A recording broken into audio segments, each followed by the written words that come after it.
This is BTWRLM 338. For those of you on the Aftercast, anywhere you find us, you can go to that, search, and you should be able to pick up the content links that I'll be talking about. For those of you that want to pick up what I'm doing, just subject matter-wise, in the news, the notice to us, what's going on, what you got to be aware of, or not. You can go ahead and do whatever you want with the information, and this is the problem. It's not what you think and what you say and what you think you know, and even what you know, it's what you do about what you know. And that's what the Behind the Woodshed's all about, the evolutionary engagement. As we start to come aware of this mess that we've been born into, almost as a plan, and we are oblivious to normally, even those that want to profess to be so woke that they miss the joke, and that's the problem. There's a much better organization in the world than that we're brought into than I think people appreciate. Now, it doesn't mean that we're defeated before we get going. In fact, I found that it's relatively easy to get at, but it's going to take a bunch of us because of the pervasiveness of the problems. One of the big problems is exploiting each and every one of you. If you heard last week, I was talking about the UN Operation Greta, and that's the exploitation of children, while they themselves, the children who don't know better, are used as the face of crime. And paid very well to do so. And so this is the point. You see the organization and the so-called money, the thing that fuels this world, working already against you. And you may acknowledge it. You may realize that, like in that case, that subject matter is climate change, which that's just to cover a political weapon that covers a whole much bigger thing. And you can look at it on the surface, you can even go a little bit deeper, or you can start to work to dismantle all that. And I've explained my efforts also with my colleagues and how we go about doing that. And that method, at least the method that we use against the method,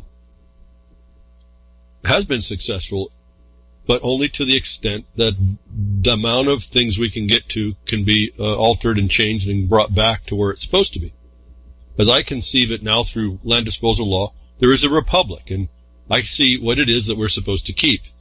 For those of you that want to think that you know, most of the places I look, people don't have a clue, let alone do anything about how to get it back. I see lots of people that will say, again, their words, they stand ever vigilant against encroachment against this place they call the United States of America, the Republic, and yet I see no action on already the invasion that's happened.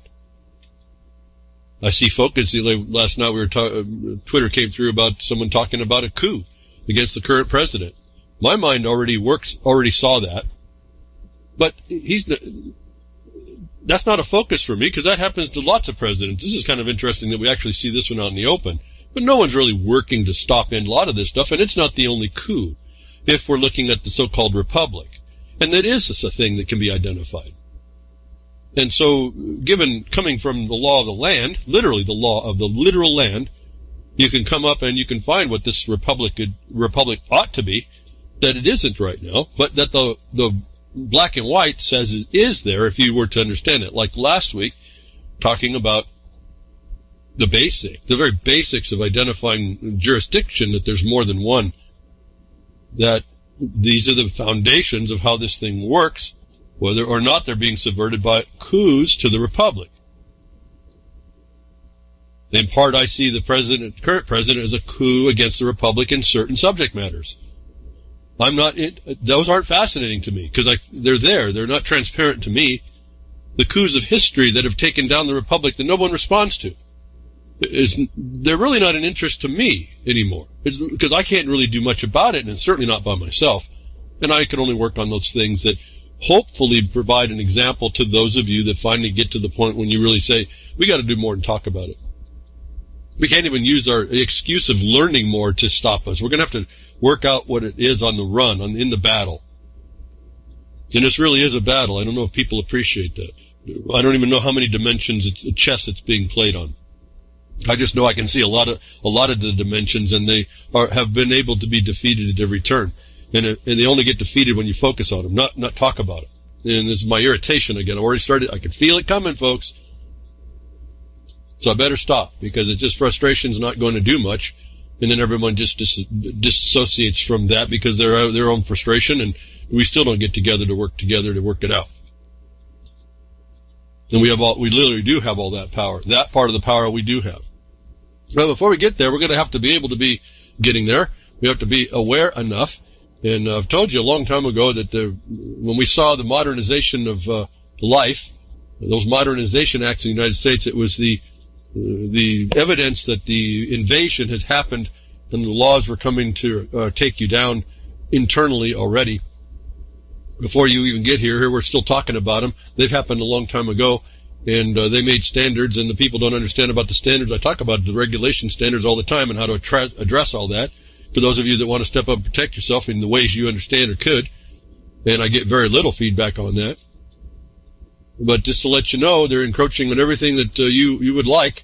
In the biggest industry will profess to be there to protect you, and in fact, you look deep enough, they're letting you, again, it's polluting you just a little bit, it's harming you just a little bit. So it's not enough to let you know, but over time, and your mind hasn't figured that part out. And this is the incrementalism of all the encroachments and exploitations.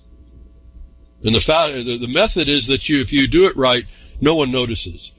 In Operation Greta, people are starting to notice. And I think it's also helped that people like myself and others have been on the front end of repeatedly reminding everybody about things in that subject matter like climate change, which is only one part of a bigger matter, but a political weapon nonetheless. And no, it's not a hoax, folks. I see so many people talking about climate change as a hoax. And I'm talking about the political term, the political weapon called climate change. Not that climate changes, the term that's been used.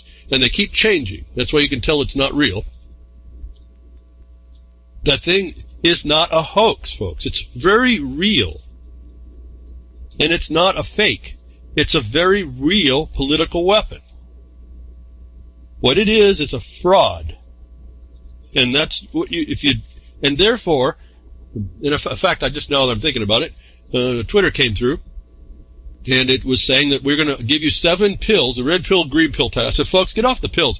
You don't need pharmaceuticals, even in the analogy, in order to state that climate change is a fraud. You don't need to bring 7 scientific facts to prove as pills to counter the hysteria, as they're talking about in a psychological state. Folks, you just call it fraud, and it pretty much ends right there. I don't have to bring real science to argue against a fraudster. In fact, that actually gives that condition credibility to argue with it. As I keep telling you, don't make arguments. What I just told you, don't make arguments, extends across all things that you want to protect in yourself. You make an argument, you give the trespasser a foundation to start arguing with you, and then you hand it to the third party, or they themselves are the more powerful to make the decision, and you defeat yourself just in the discussion. It's kind of like I was talking last week about jurisdiction. I hope some of you were really thinking about that, and you could extend all this out. You go to someone else's house and you start arguing with them without exposing that you were actually compelled into the house and challenge whoever did the compulsion was committing a crime. You're likely going to be treated with the housemaster there. And so you walk into the criminal's lair and you start discussing what they're talking about and what you think is going on. You give it credibility instead of calling it out for the crime. As I was telling you, collateral attack does, in the sense of legality, in the sense of law process, there is a collateral attack to this imposition. You don't bring... listen, you can put it in the court case. Climate change and 7 pills proving that climate change can't exist, is a hoax, whatever minimal contact you want to do, agrees to argue the case before a third-party arbiter, which is the Bar Association, which their paperwork says they already agreed to all that. They agreed to the fraud. They agreed to be promoters of the fraud. So why would you do that to yourself? Those of you that listened to my broadcast last week about jurisdiction, and a lot of you that didn't, if you're not listening today, you didn't hear this. It's interesting when I give some real technical responses, not very many people show up. I always am fascinated by that. It's like they know not to touch it because it knows that they're going to have to learn something and have to do something about it. Those of you that heard this, the jurisdictional discussion, I even asked, where was the IPCC's jurisdiction to take the Weather Organization? Well, they don't have anything. So why would you argue? Why would you present so-called 7 pills, because now we're into the pharmaceutical life? We got to take a red pill or a blue pill, when both pills are a trap, folks. If you just step back, you don't need the pills. You say you're a fraud. You're a construct. You're not real, really. You're really real. You're an organized criminal organization trying to take advantage of me. At that point, I don't have to bring up any pills. I don't have any pharmaceuticals to hand myself, because I'm not really hysterical anymore, and I'm not agreeing to be hysterical that I need those 7 pills. And these are the kind of things that go on through the Twitter that I just realize that all the time. It actually irritates me. I'm watching it. It's irritating me. Maybe not you. It irritates me to see. Because all this is, in my mind, breads and circuses. It goes on and on and on and on, and we don't really step up. And if I hadn't gone where I've done, to step up where I thought we've can and done what we've done at a level I think is adequate, at least to provide an example, and no one has yet responded to say where there was a fault, I think I'm doing enough to be the example that that example tells me and instructs me that I literally have the authority in me to observe the lesser, non-functional dysfunction, I guess we'll go say, when you have to resort to the memes of a movie that was telling you a truth that you shouldn't buy into the truth it was telling you as far as the movie, but should have taken note of how to use it to respond in the world. And I don't see people responding. And listen, it's not really for me. I'm really getting to the point I'm realizing more and more, maybe this is out of self-preservation for my own insane sanity. It's just not for me, folks. This is all for you that keep buying into this illusion and don't stop it. Wherever I walk with this stuff so far, I'm able to stop the stuff and all this nastiness in its tracks. And that's in my life where I go. Not the stuff I can't deal with, the stuff I can deal with. Or we get the other angle, and that's silenced by those that are the criminals. And that's it's a big difference, mainly a bigger problem, indifferent problem. And so, for all y'all that are coming up in the world and you want to pretend to be doing something, and you pretend to be woke, or you pretend to want to do something, but you don't quite know where, and you think, how am I going where I'm going? Where do I get all this? Folks, I've just read a whole lot. I've just informed myself in an honest and truthful manner and been honest about what my limitations. And I keep telling you that Protocols of Elders of Zion told you, when you find out there's someone that knows you better than yourself, always. That's a bit humbling, I'll tell you that, number one. Number two, and it really makes you look at stuff a little bit different. Because it's almost as if, and I can't say it's a paranoia, you end up you start turning over stones a couple times to make sure you didn't miss a place that could be a deception. It doesn't mean you waste time on it. It just means you're very thorough on proving what you are going to move, the knowledge you're going to move on. And so one of the aspects here is to exploit you as a people around the world. And one of the aspects is to bring you equal with corporations, because that's one of the legal constructs.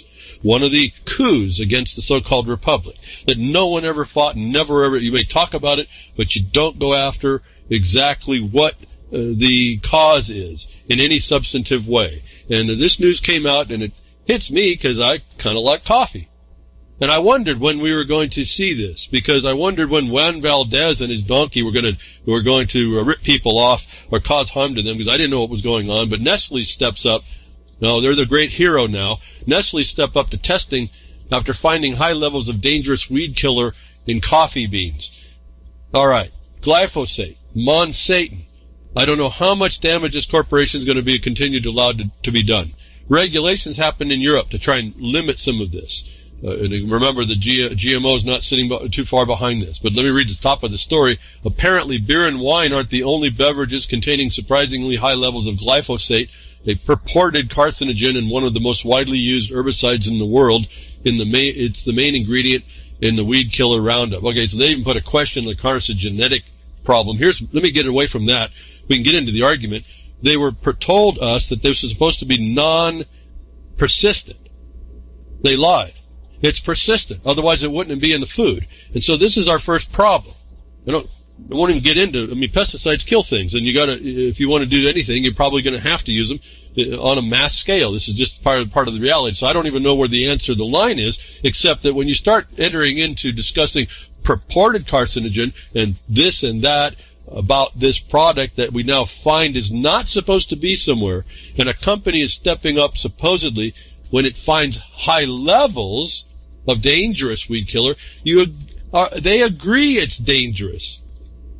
Something that was supposed to be non-persistent is there and dangerous right from the title. But guess what? You go read a little bit down there where their statement is. Don't read the story. Just pointing up. Here's how you identify. They don't really care about it. The Clean Water Act. You get to pollute the water just so much and it's okay.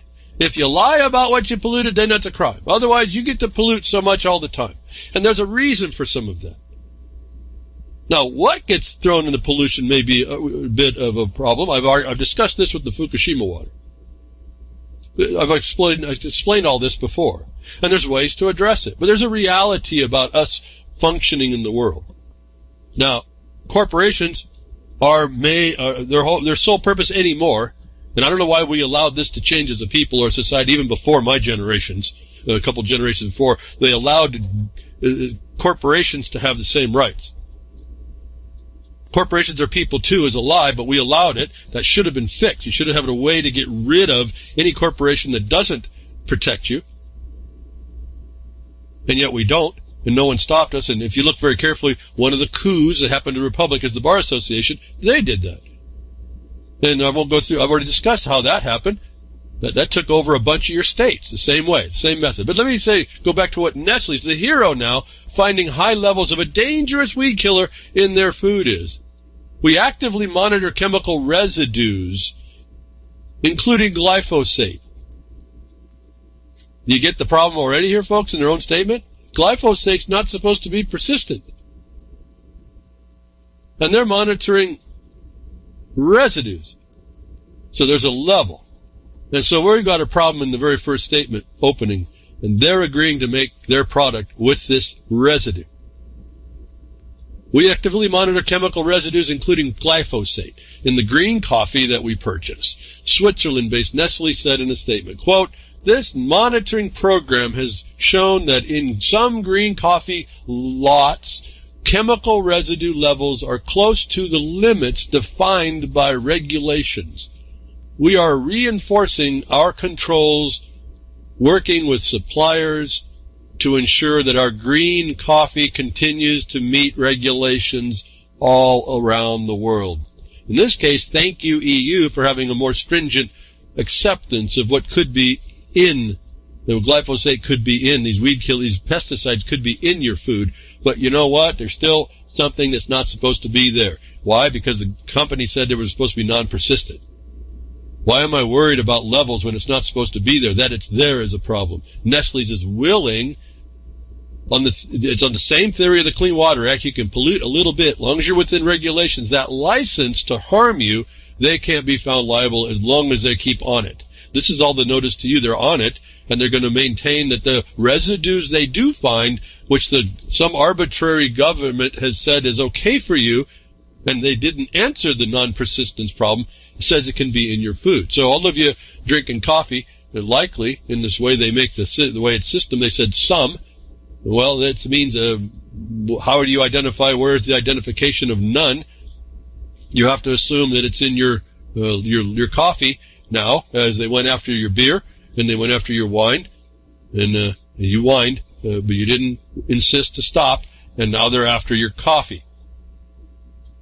All right, so they are okay with regulated levels of glyphosate.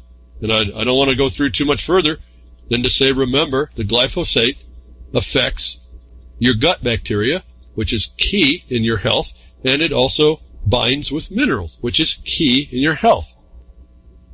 That a government says it's okay doesn't necessarily mean it's okay. It's okay for commerce. It's okay for limited liability, folks. These are not the scales of strict liability that you are put under. I hesitate. I tell you, there's 1,000 things go through my mind, literally, when I'm talking to you. Let me go back quickly to jurisdiction. Did you think, I don't know that anybody did, and I didn't mention it, did you think that maybe the jurisdiction that's listening to you that puts you in strict liability, limited liability where you had strict and that you were limited to strict liability is another argument in favor of the fact they don't have authority over you? And then we start getting backdoor into what most people will say is, if I didn't harm no one, I shouldn't be held liable. Well, that's the truth, but you don't know quite how this system works, so you talk from the front door instead of having to go in the back door. It's like having to stop Western firefighters. You think we said, just start harvesting and it worked? No, everyone resisted that. We said, okay, you can't stand the smoke. How about if we invoke the police powers, the power to beat down people who start fires, and we'll use it that side? Oh, okay, let's do that. This thing is completely nonsense how our minds work. So we went through the door that people would accept. Why? Because the fire's killing everybody and no one seems to have a thought on how to fix it. The same way here. We're not, the fire resolution was no fires during fire season, folks. Here, glyphosate should have been no glyphosate in any product in the market. Why? Because the acceptance by the agencies was non-persistence. We now have proof of persistence, and we now have a way to get back at it if you're interested through the agencies. And we could throw injunctions if you want to get into this side and start to push hard. And my mind just kind of laughs a little bit. We had 1,000, 10,000 people. How many million people we have? We talked about this a long time ago. All the Americans in this country want to believe they're free, want to believe that they live a life that's not imposed upon.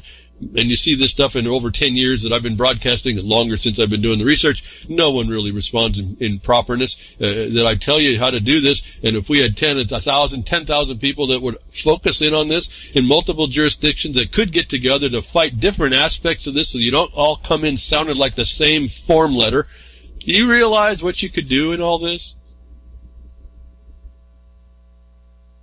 I don't think you do. I'd give you a pause and think about it. That sounds like a good. No, it's not going to happen, folks. I don't say that because I want to hear that to be the future. That's going to be the reality. Now, it's going to take your will to change that. What my hesitation of my presumption against your future performance is. You're going to have to grow out of that into what you can do. They allow food. This is the Clean Water Act restated here, folks. They allow glyphosate in your food, and they're just going to make sure that they don't get caught beyond the limited liability the regulation has given them. Now, in some cases, residues can be okay. I'm just going to give it to you that far. In other words, you have to be looking at also being not so resistant to what needs to happen that just can't. There's just certain things that we do in a so-called modern society, not a modernized society, but a modern society, with our conveniences and the things that we've built that are wasteful. And we need to be more attentive to that. But when you start to allow toxins into your system just for a buck, then we have a problem. And no one is checking these things. So put a lot more time into this one.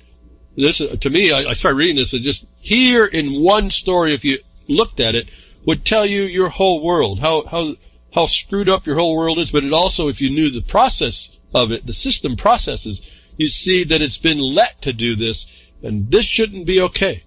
Like I said in the chat room, just threw it out there. This part that came through in one of the questions.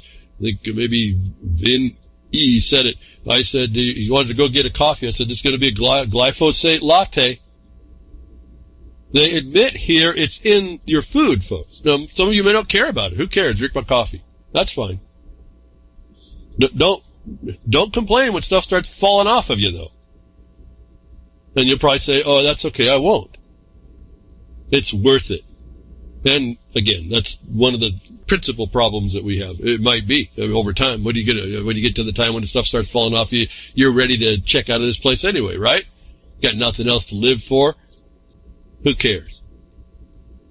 And so it's right here. This one article talks about all kinds of stuff. If you knew how to read between the lines, and Nestle's want to take. They're doing a real smart promotion here. they want to tell you that they're on the front end of making sure that the harm they do to you is within the regulation, the licensed right to harm you. But it's there, folks. All this stuff, all these bad things are pervasive, and we haven't really engaged with the systems that are there to limit or eliminate them. And I've offered over a decade how to start the rudiments of beginning to start getting to do that in order to get you into the way to move you from observing the problem, complaining about the problem, and then doing something about the problem. And I'm not making that rule. I'm not saying you have to do that because I have to say it. I say it. It's there, and the system has been wired against us. As I was talking about those many coups, we lost that republic when we lost respect for ourselves and weren't vigilant to protect ourselves and down to each on our own and look out around us and protect people against the invasion and others in things in us. It's quite an obligation at some level. And it's really a selfish obligation, because if you don't protect it and someone else you see being taken down, it gets taken from you. And the adage we hear about, I was there when they took this, and I was there when they took them, and when they took them over there, but when they came for me, there was no one there to protect me. This is now in subject matter areas of harm against you. And so this is a pretty clear, in my mind, pretty clear we have things to do. There's not, again, it's a target-rich environment, and all I ask is, are you going to step up and be responsible and just choose a wrong and work to make it right? And I already know if there's numbers of people, and it takes a little more integration than just rioting, but there's numbers of people that are working in what apparently disorganized manner, but hitting the same subject matter from all different angles. The system can't keep up, folks. And if you do it correctly and you put them like in the aspects that I talked to you about to reassert your innocence, their objective duty and obligation, and put it in the context that they don't have the right, then your statement becomes a lot better. And here, how do you say they don't have the right? You go point it out in the black and white, because they're not going to take your opinion. The system is corporate. Go ahead, you can say get lost in that, but it means something functionally. It's all in record, folks. I don't know, the written record is in the so-called modern society is how this thing gets worked through. And if you think kind of carefully, that's what they educated you on when you went through school. And I say beyond the indoctrination part, they were telling you your future life was going to be in certain ways, and these are the things you're going to need to know, the most basic stuff, and this is what you'll need, whether you recognize or not, and they've given you the tools to fight back.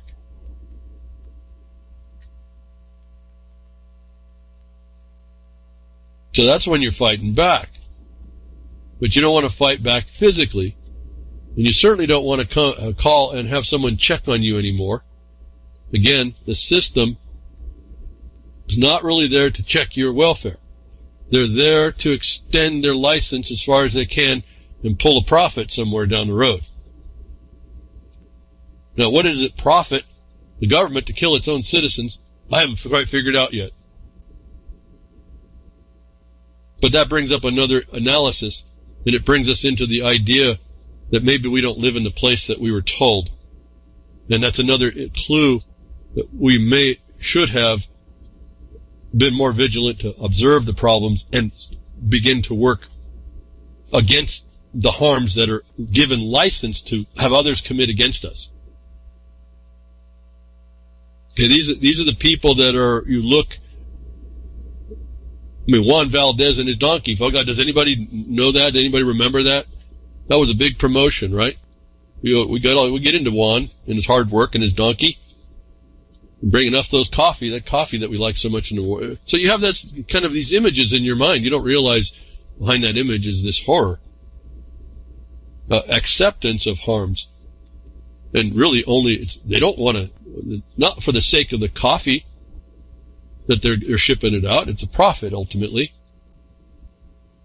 It used to be when families got involved, you may have done it because that was your family, your interests maybe even your genes were tailored to do certain things. Like, we can see that in mining. Miners are real particular people. The ones that are actual miners, not the ones that pretend. Those are historically known to be very particular people. And so there is a thought about how production works in the world historically. And it takes particular people. So old Juan Valdez made a good front, but what you had behind it was people like Nestle. People. See? People are corporations too. Oh, wait a minute. They said that the other way and you didn't catch it, right? So old Juan Valdez makes the face. What is it, like a stalking horse? And they shoot you from the rear, given license to do so by a regulator in government, and you didn't check any of that. And so these regulators in government come out, and they're going to check you by their standard, and we get stories like this. Cop shoots and killed beloved mother in her own home while checking on her welfare. And I've talked about this community care stuff. I've talked that you have to jump in and make rules to stop this nonsense.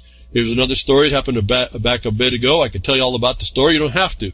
But I will actually, you might hear about this, horrors about the mother got shot on a welfare check. That's predictable, folks. Stop calling the cops. But see, society is so absent they don't understand this. And then they don't make us that statement. They don't say, we can't call you because you're going to harm us, and commit the obligation to prove that they won't, the sides that'll kill you, show and make policy on their own that they won't come and do this. That they will make the standards and they will write it if they won't listen to you against killing a beloved mother. My problem with this is the story and the headline. Would it be better if the mother was not beloved? Would that title have made it more or less important if that was not a beloved mother? Because if that mother was a real mother, maybe she deserved it. And this is my problem with this reporting, even the alternative side. The adjective beloved is irrelevant here to the cops coming in and shooting you on a welfare check because some neighbor called in on looking out for you.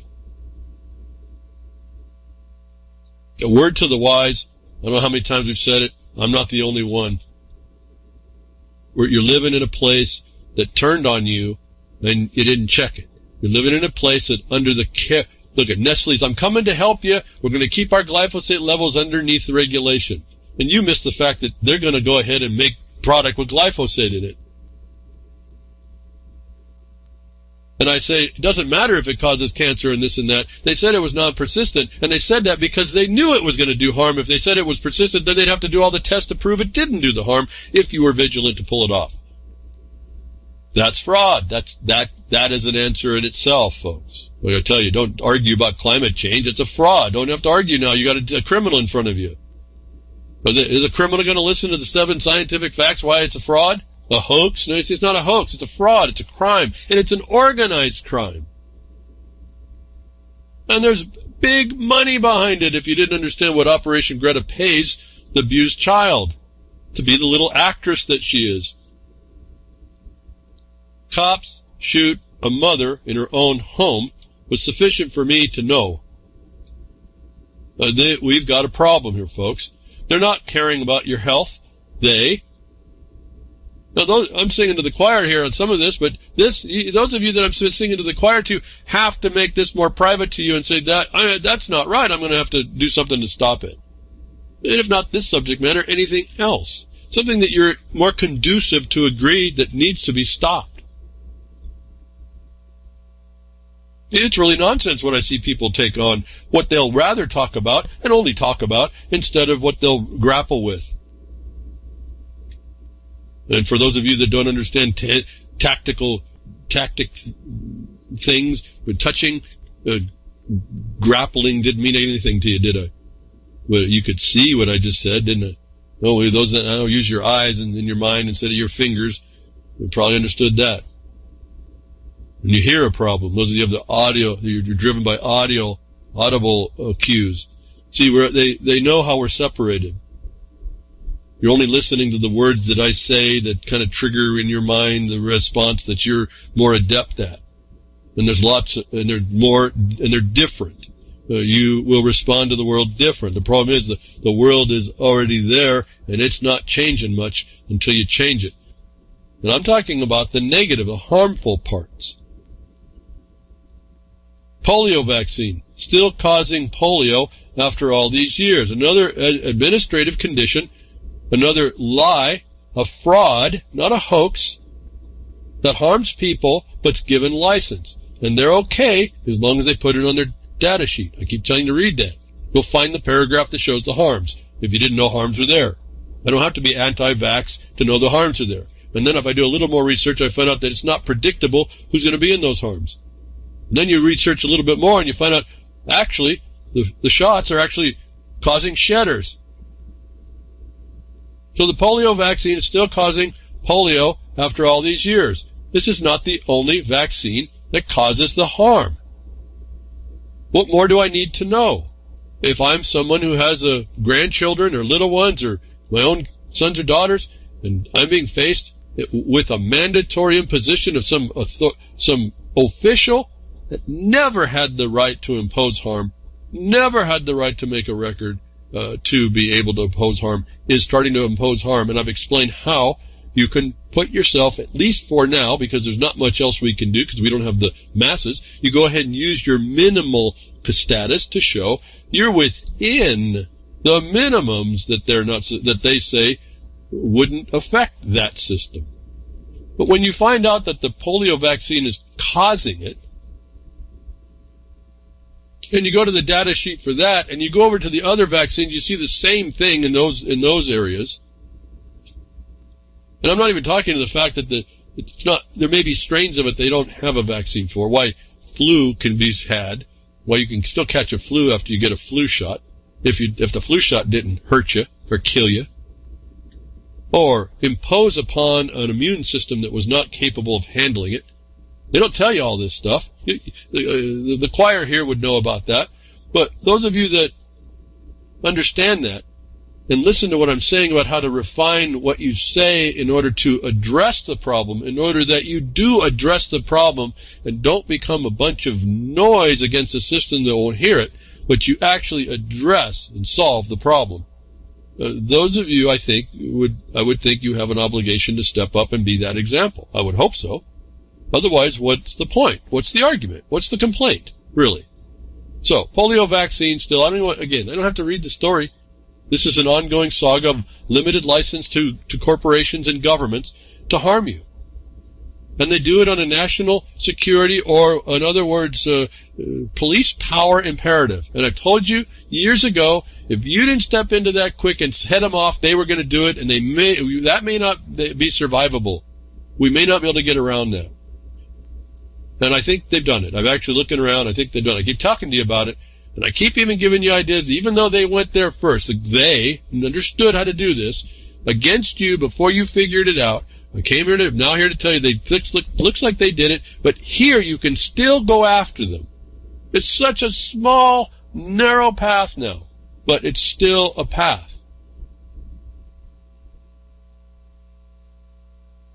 So you see this is done for people's health, and it's not actually, and they don't look at this. So I read these articles, there's actually a lot to talk about. I don't have the time on this broadcast to tell you about it. All I can tell you, here's another point, here's a notice, here's evidence that any one of you who really want to get something going and done in this subject matter, so that means I'm only talking and speaking really on this subject matter to just those of you that understand this a bit better and feel compelled to do something, then there's the evidence in order to start working down the path to stop allowing the government and companies to harm you, notwithstanding what Congress has done in the United States.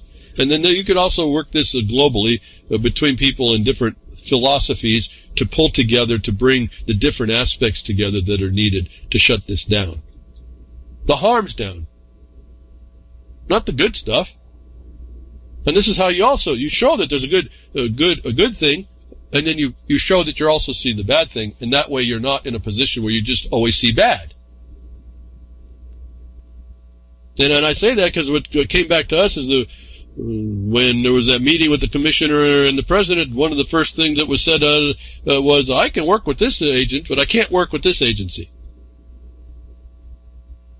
And so that you don't come in as someone that, the denier, they want to pigeonhole everyone into. If there's not a fraud, if there's a rational reason for what they do in the reality of us existing for what we do, you acknowledge that, and that brings you into a more reasonable state before those that are the criminals. They lose more power. They lose more power to agree that the things like a polio vaccine that's still causing polio. You can go read how and why. They actually, in this case, in this story, I guess I should explain, there was some people looking, the regulators looking at this, even though they were putting the polio, there's like I think this is the 3 types of polio. They claimed, they thought they eradicated type 2. And so they were looking at, and the big deal here was that they do another admission in the story. The big deal is they looked at the fact that it would be unethical to continue type 2 vaccination inclusion in the trivalent vaccine, and they decided to reduce it to a bivalent vaccine. In other words, they removed type 2 because it was a risk to people. And now we're back to risk management, aren't we? What I've been saying to you the whole time. Risk management against what insurance claim? And so they explain these vaccines are evidence of harm. They know that. And there was someone trying to be ethical. And then it backfired, proving they have no clue how this thing works as well. This is the other story within the story. I'm not talking to you about vaccines or polio. I'm talking to you about decision makers that maybe even in the best interest are still causing harm. And that was avoidable. And the other problem is that we see some of this shedding idea, or even the ones they couldn't get, and it came back more virulent on top of it, they start to become those that can spread. And so I just, again, to me the answers are here as far as what to grab onto in a focused manner, not in a generalized protest manner. In a focused manner against people, particularly with the obligations to make these decisions for everyone. It can be a tough job. In fact, I won't give them any credit for this, but like the federal agencies and land management, they're really stuck between a rock and a hard spot between the environmentalists and those that want to use the land. The problem is they didn't take the law route, and now they got themselves in trouble. And so some policymaker, if you will, who really doesn't stick close to if you don't actually settle in the moral part of it a bit, particularly in this manner, you're going to run into these problems. And you're going to extend to people, no, corporations are people too, extend to people the lie that they're a people. What you can't do. And so on and on. This is, to me, the interest here is not about the polio vaccine, it's that they tried to make it less risk. Admitting that there's risk. Admitting Nestle's admitting it's dangerous, glyphosate. But they'll still go ahead, they've got to do this thing. They're still going to do a little bit. And I suspect that'll backfire too, because it's not the principal answer. How about just remove the glyphosate? How just make it non-persistent, okay? Maybe that would still be better. How about if we just go back to the truth of that? Why aren't they making it non-persistent? Why have they not made it non-persistent? No, I mean, I already have the answer to that. I'm not going to talk about it. Why would you not talk about something that's obvious? And the reason is they're lying. There's a fraud. Why would you engage arguing the harms of glyphosate? Or why would you discuss and argue the amounts in the food? It's a fraud that it's there at all. It's a crime that it's there, actually. But it started at the process of the administrative thing that I keep telling you. Don't protest out in the street or in the YouTube or in wherever, so face palm or wherever. Go to where your words, your concise words, will do something. And if it doesn't do something that I've identified, you push their duty and obligation against the black and white. Empower yourself. A lot of people have a problem with the word empower, but put power to yourself. Become the force to be reckoned with. You're not going to do it chatting around and talking on the internet. You might do it if you're talking and communicating these subject matters to move you into action. That might help. But just passing these informations around really does nothing. Literally does nothing. We're here today. That proves that. A Prozac maker paid millions to secure favorable verdict in mass shooting lawsuit. Prozac and mass shooting. Why would they do that, folks, unless there's a connection? This is a big story in my mind. Who's going to jump on it and start to use it as their evidence of things going on and evidence the system that can be played and the rules working underneath? In other words, this is an agreement between the parties, even the public, with a false representation. They were able to do the rules in order to make it that the Prozac maker wouldn't be outed for their product being involved with mass shootings right through the legal system. You need to read the story to see how that works, because that's a real dynamic. I'm not saying I agree with it, and I'm not even saying I may have an answer for this one. If you're not involved in that closed suit, you don't have a say. And so you start seeing the compartmentalization right in your face about how this works. And what's the real important thing here? They don't want you to understand that these products like Prozac may be the underlying cause. And I say that in generics and let the people, those of you that are interested, that have loved ones that have died or killed or whatever, or stuck or addicted and doing harmful things, are having trouble, you might be able to realize how we come here and start to reverse engineer how we got here and then eventually do something to stop it. Okay, I'm not here on any particular thing. I'm here, you got any subject matter that you think is a bad deal? I think, the way I see it, there's mechanisms to stop it. Now, what those are will certainly change subject matter and instance by instance. That's why there's no cookie cutter behind the woodshed. And as I say that, that's why I can't offer too many generic applications, because they're dangerous. If you do them wrong, you'll lose. You waste your time, you lose, and then you don't get what you should have got. At least, like when I'm looking at something, I say, wow, okay, we have a pathway, and we can exploit that.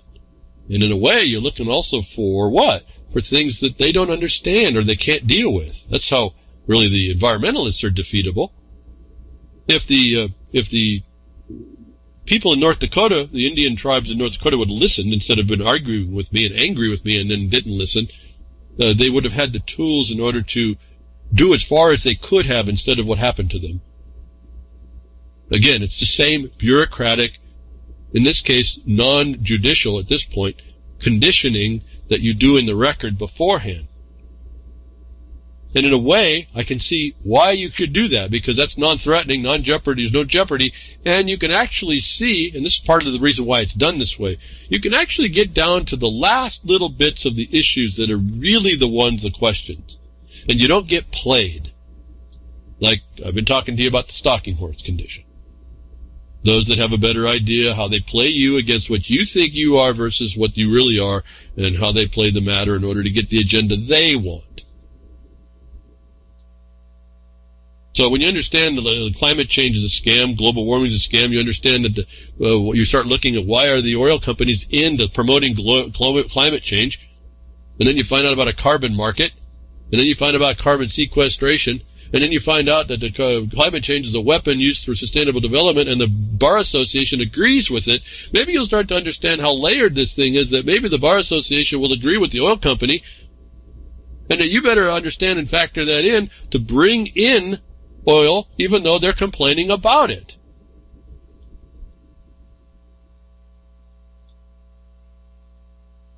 Okay, I'm pausing. A lot of information there. My mind's going through a whole scenario while I'm talking to you. I'm just trying to get the words out to convey it to you.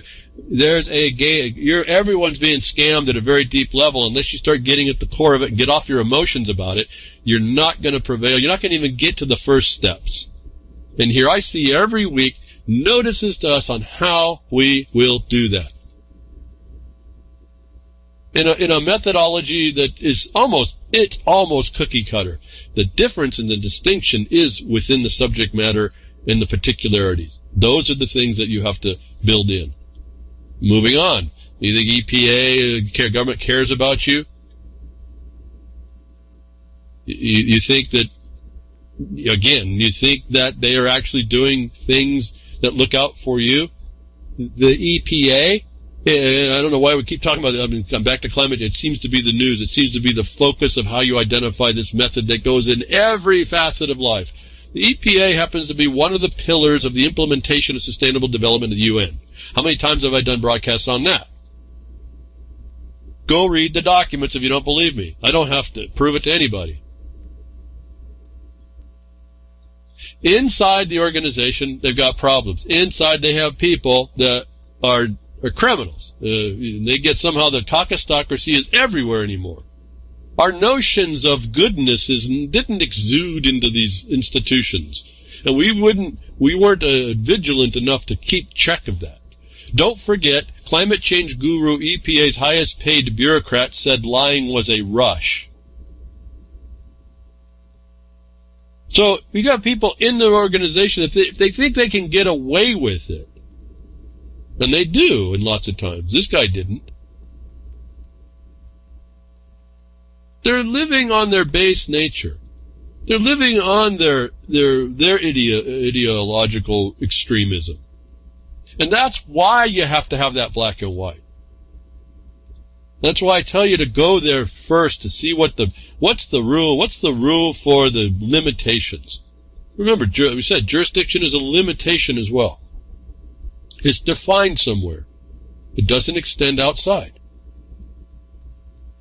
And yet, you walk inside and try to think that you're not there. And then we talked about the presumption. The presumption this guy was not lying. And we have every evidence that that's all that goes on. On top of the fact that we talk about climate change, we're talking about the pillar. You know, one notices that the EPA is a pillar of the third of the sustainable development. The Bar Association promotes sustainable development. How hard is it now when you start seeing these elements to think we got a bigger issue that we need to be cognizant of if we're going to approach these things more than saying climate change is a hoax? No, it's a weapon, a political weapon. It has nothing to do with science.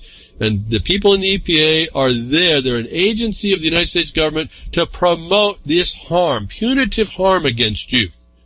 Is another evidence here, not just that this guy lies, but that it's a systemic thing and you can't trust anything that's coming out of them. And then how do you prove that? You show they're not willing to even do the black and white. What comes off the top of my head right there? Well, we're dealing again with something coming through. The administration's talking about the definition for the waters of the United States. Why? Because the EPA wants to extend it out to every prairie pothole, I don't know how many tens of thousands of miles away from a water source that they're going to control. When in fact it has to do with a very narrow navigable river inundation area and the navigable river itself. So if they're the EPA's implementation of UN agenda and policies and sustainable development, why wouldn't they want to grab to the highest levels and the highest mountains? That doesn't make it lawful.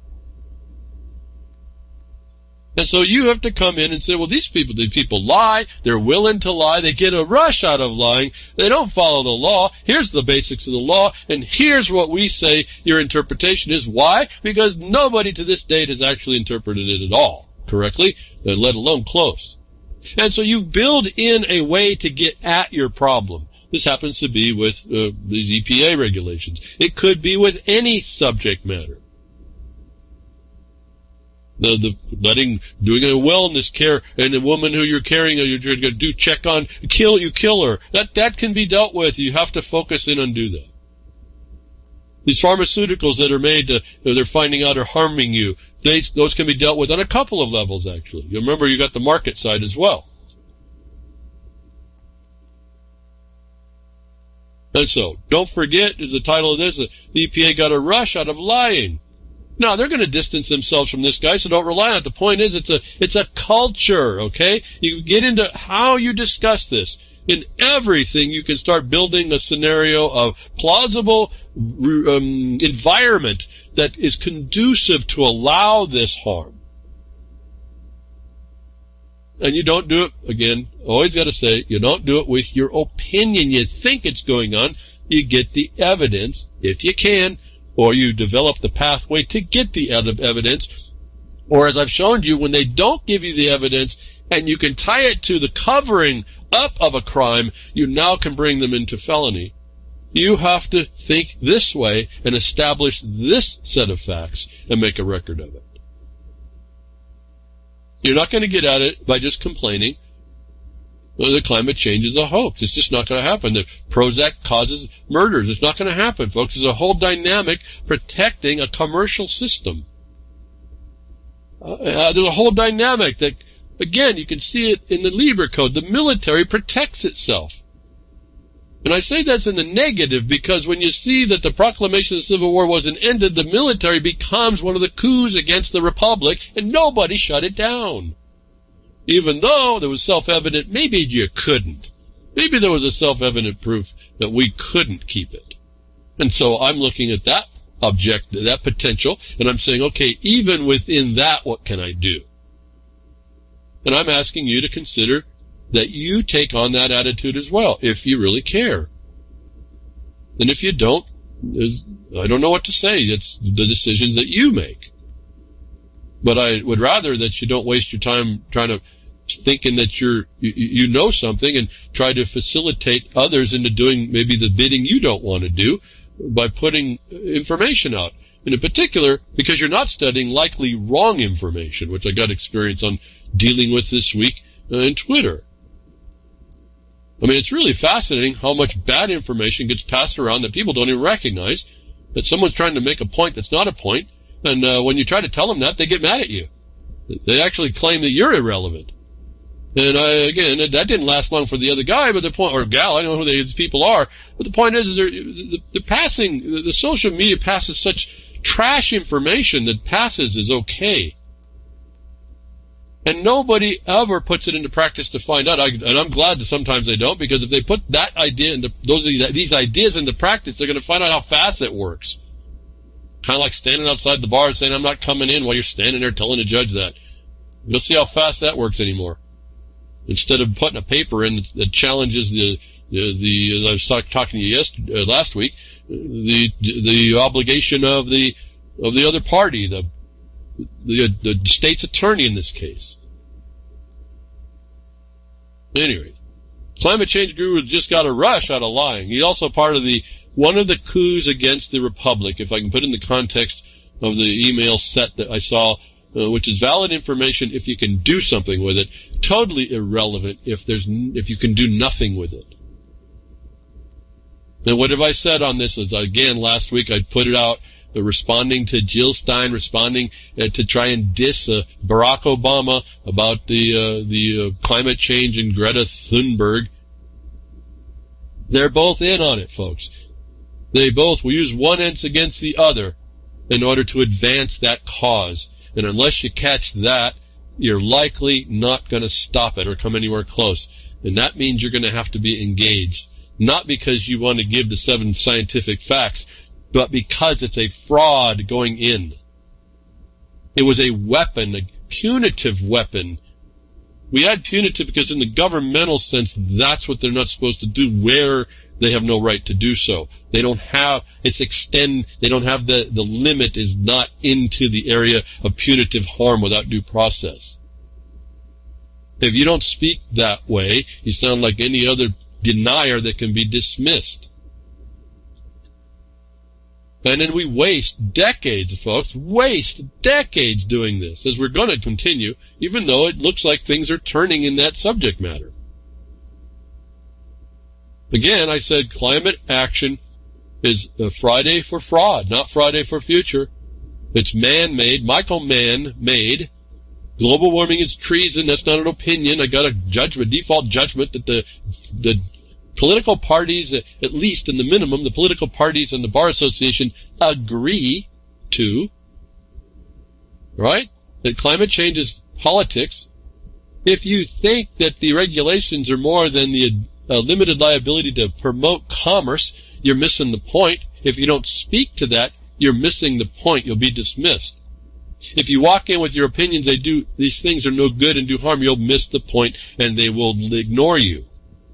Well, again, in practice, we get, let's say, a county, seated decision in the county, let's say a commissioner or a supervisor, to form their objection in a particular way. All of a sudden, they create the standing within the power they have to be able to make the decisions that they were being run down on before, when they made other statements or didn't make a statement at all. The utility is like night and day, folks. It's why I am committed to come here and tell you about it, hoping beyond hope that people start hearing what I'm saying, listen to it, hear it, and then act on it in earnest. It's not an experiment. It's not something that puts anybody in jeopardy. It's a matter-of-fact method against the method.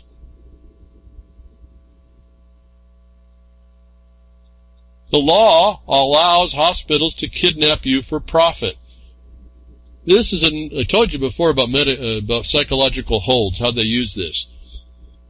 It says the law, there is a statute that allows it to be exploited, that if in the future, and they're going to be moving this in farther and farther in utility as they do this, because corporations make profit from this little nuance relative to claiming you need help and psychological help, and this is in Florida.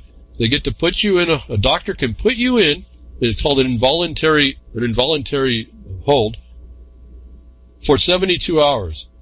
The way the law is written, though, and I don't agree with this as far as if you were just having trouble psychologically and you needed the help, but you weren't actually harmed in your psychology, just had a rough time and things were just overwhelming, but you weren't lost, you weren't gone. You could, if you had the tools of the remedies, you could collaterally attack this and expose this. And so I find this to be almost an Achilles heel for the system. But they use this system of being able to, without probable cause, extend the time that a mental health facility can hold people without due process and against their will. And the reason is they make $1,500 a day. That ought to be a crime, and it's the reason for the story. It ought to be a crime, but it's not. So I'm focusing to tell you this has been used for a long time, these medical holds. This case, it was done by the request of the man who felt he needed help. And they exploited him. You think they're here to help you. And it all comes down to the bottom line. How much bucks can they take from you? And what can they control? And I don't even know if part of the story is not even said in this story. I think if you can't pay, they can attach your property. This is what the government does on the social services side. So this is an extension of that. My point is here, you think these people are there to help you when in fact the laws are written for them to exploit from you, and none of us have stepped up to stop this part. For those of you that have ever been involved in this, you know exactly what I'm talking about. But it looked like to me in this, I see that you can expose this from inside the hold by doing a remedy that points out that they're again using this as a fraudulent method for more money, and then you apply your right to not consent over the right that the statute says they have the right to hold you, where they can show no actual reason. In other words, there's no medical reason, if psychiatry can be considered medical. And then you now hold them up against this thing that they've been exploiting in the law, and you also work to get it stopped. You fix the problem. You have to have written in, or you actually move in, and you make sure that this can't be done. You have to look at this problem and find out how are they able to not keep people underneath some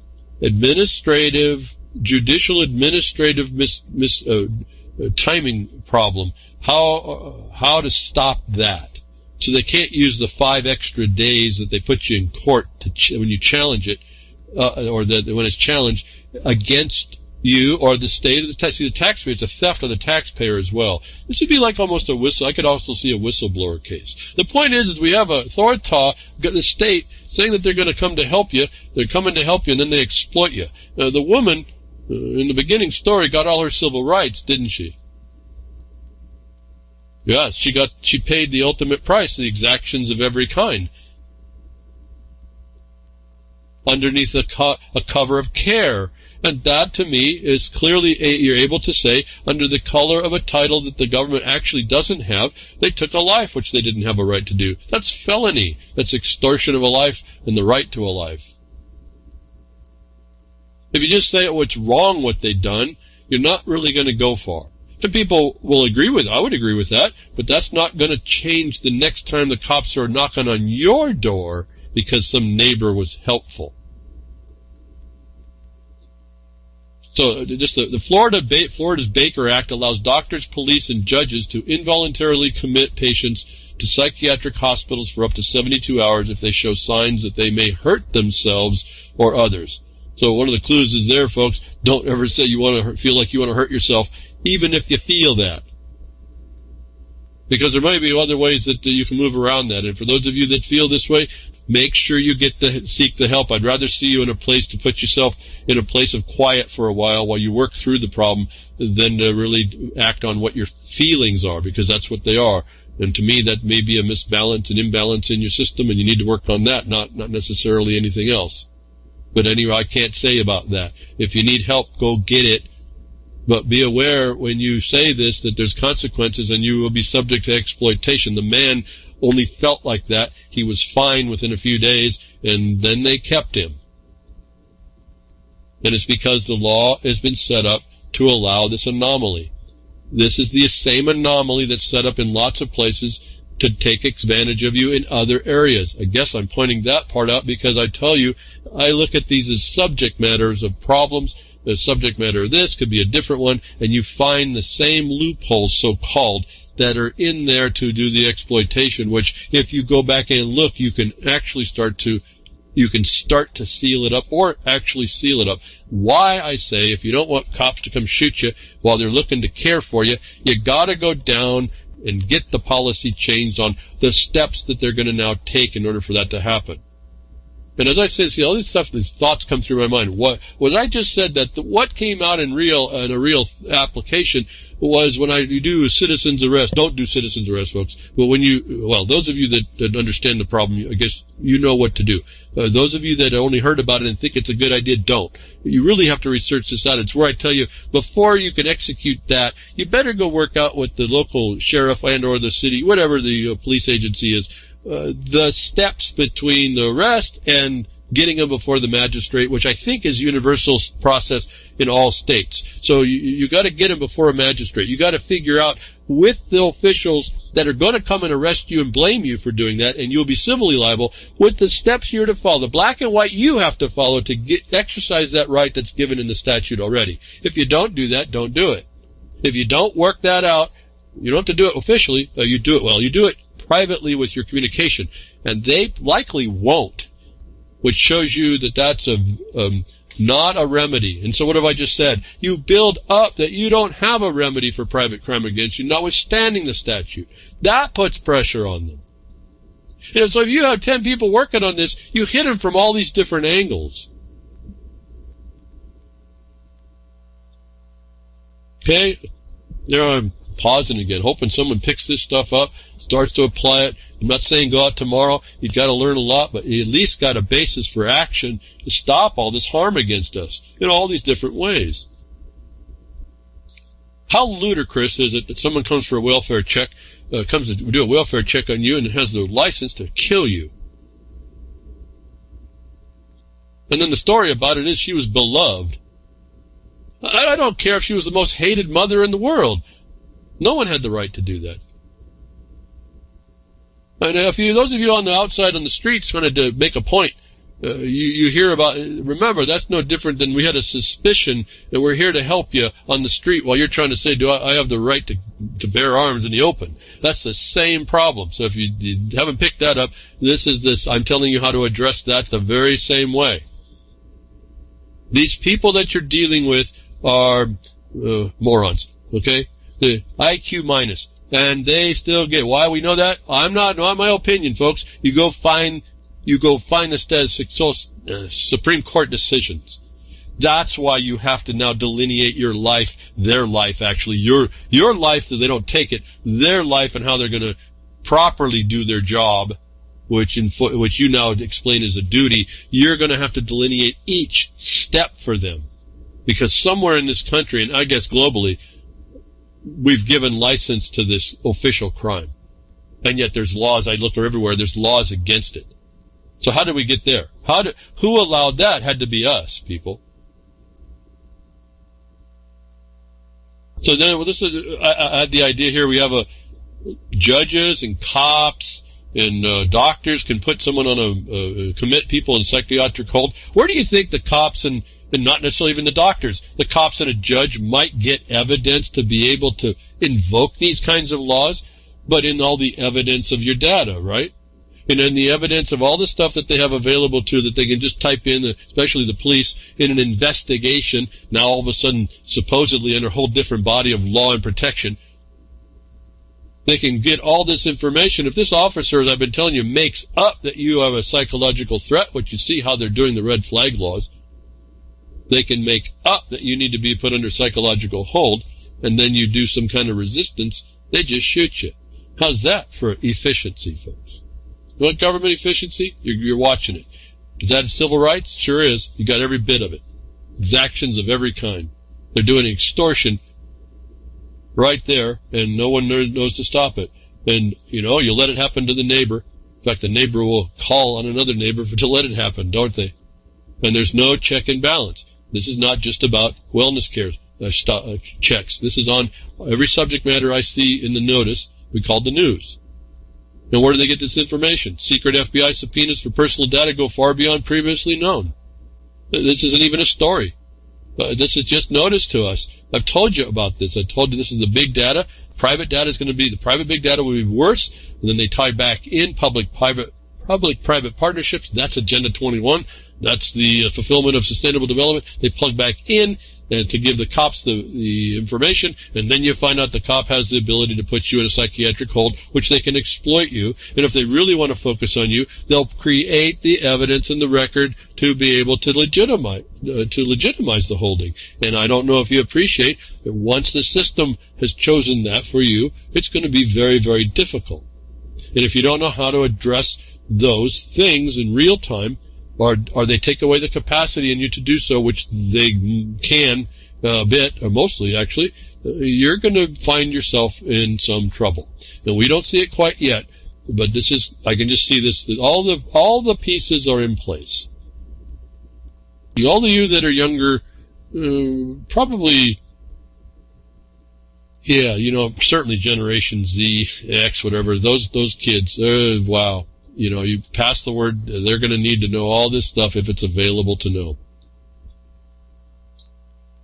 And how do we know that this, as we move into what these are police powers that we now see are military. I keep telling you about this. We now move into that was the federal area. This is the overarching thing that everyone, all the states use, so they're not independent either. You also know they work in the districts, that's the military review.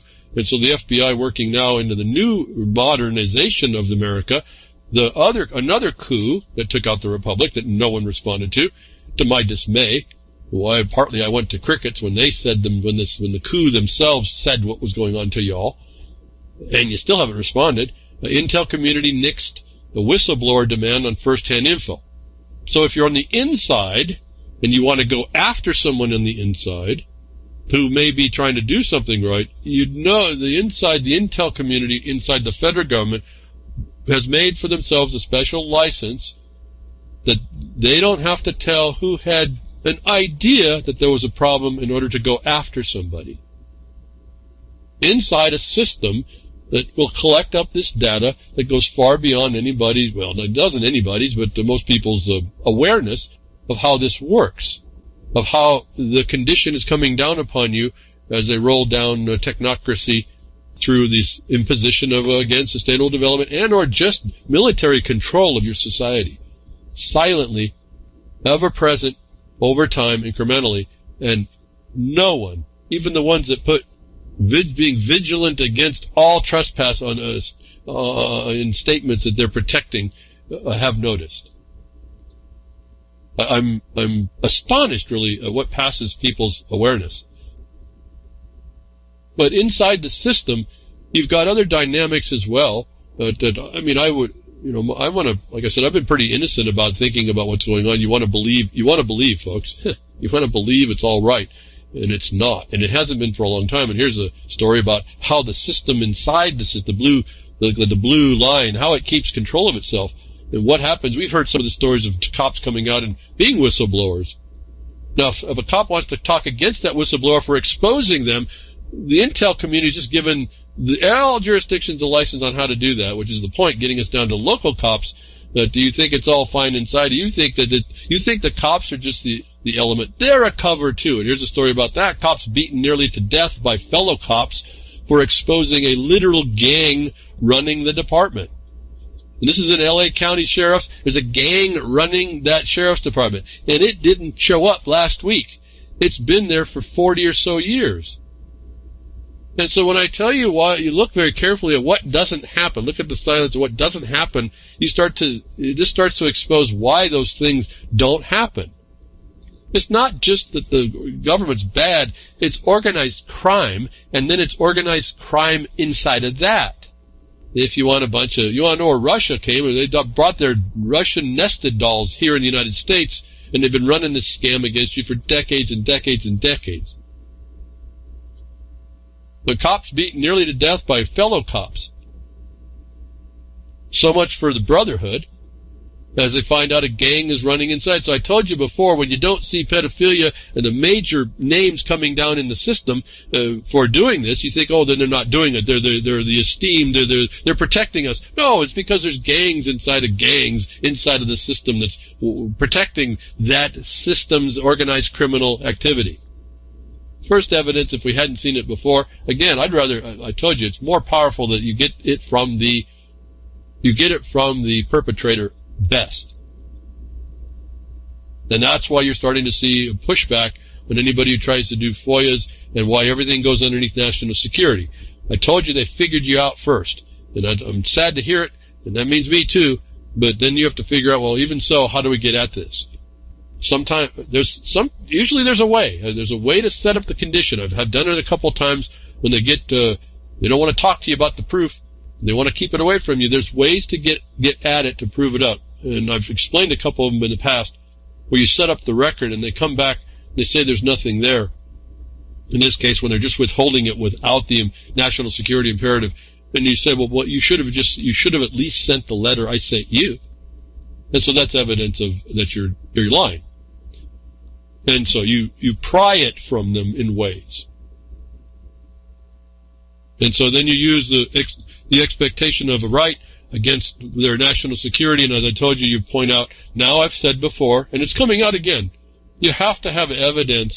Well, in fact, here's the story that brings it up. You have to have evidence that shows that their utility of a police power imperative, and in this case of this story coming up is national security, state secrets, you show it's actually a cover for an underlying crime. Now, I've not seen anybody do that, and when I do that in a less stringent area, we tend to be able to get what we need, or we expose the crime. What at least shines a light on a problem, because it puts them in a catch-22 as well. Because you are at the time when you can now place your total right against your rights to be protected and abused and derelict in the officials having the obligation and duty pretty much eliminates the need of their organization, doesn't it? And we're at that day here already, but no one really sees it that way. But okay, let's move into, so inside the system, if you look around, those of us that do some of this, even the surface study I do, because I kind of focus on certain things that I'm getting accomplished, not on everything, and you see certain admissions, and so you just take them as the fact, whether or not everybody else will say it, or if anybody will just talk about it and not do anything. You just kind of move along with this information, don't have enough time to keep in it, but you just keep track of the facts. It has long since been known, United States, supports ISIS. I've done broadcasts on it. It's been long known that Turkey is a member of NATO. How is it not known that NATO members, Turkey and the United States, aren't working together in Syria? Now, where am I going with this? Because I want to talk about Syria? No, what did I just talk about setting up the... You find the error, the fraud in the national security excuse, in the police power excuse, and you defeat them. How do we do that in the smoke? We show that the police power being exercised to protect was actually a fraudulent cover for harm.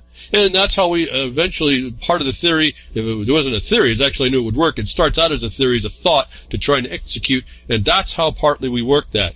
How did you do that? You found out that the one that was looked on as the authority underneath its police power was actually using cover, that as cover to harm people. And there was no justification for it. So let's start there. Now I'll go back to is the United States. How did we not know? I mean, I don't know. To me, it's just water under the bridge knowledge. But apparently we didn't know, because here's Zero Hedge. A half a decade late, New York Post admits is run by NATO member Turkey. Like that wasn't obvious when NATO was letting them into Syria. And they're a NATO member. Why a decade late do we have to wait for the New York Post is our problem as a society. That Zero Hedge has to tell you is it our problem of our society. This should have been called out. Why is it important? Because we see the United States as supporting terrorism. Why is that important? Because they used that at 9/11 in order to do the things they've done to you since 2001.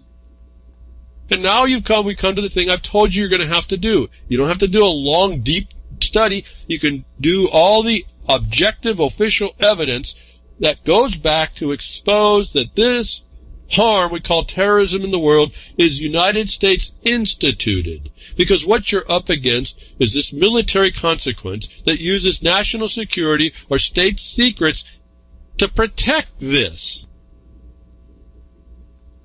And so what I'm suggesting to you, as I've suggested before in a different matter on this subject matter, international news. It's not news, folks. It was evidence you all who were interested should have put together here to backtrack against the United States claim that it can keep things from you because of, or cause things to happen to you.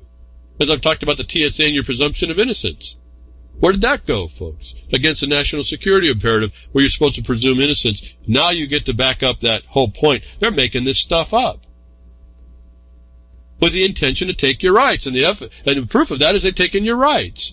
And they've now been derelict. I told you before, I've given you the start of this. The United States being derelict to stop 2001 and then blame you for it proves the point. But you have to build the facts, not your opinion, the facts of how they do it. Here's a story. Came a decade late. I don't know why. It should have happened the year after this started, because it was written down what was going to happen. NATO member in Turkey. You're focusing on Turkey now, see? Now look at the mirror. I keep telling you the carnival mirror that Syria is against the people of the United States itself, and you'll see the truth. You'll see how to get at this thing. And here's the other point. The military's in control. What's the odds you're going to get at that, actually, is the proof that a vigilant, educated mass of people need to see. If nothing else. Not your opinions about it. Like a little bit of a complaint. No one notices what we did in 2013 to out this method, this condition of the imposition that eventuates itself to be all our discussion about Operation Greta. It's all the same to me, folks. I don't know what's the question. It's not a question that Turkey was running ISIS. Turkey ran in and took all the infrastructure that they could steal as soon as it happened, and they were using the oil pipelines. Why is this a question?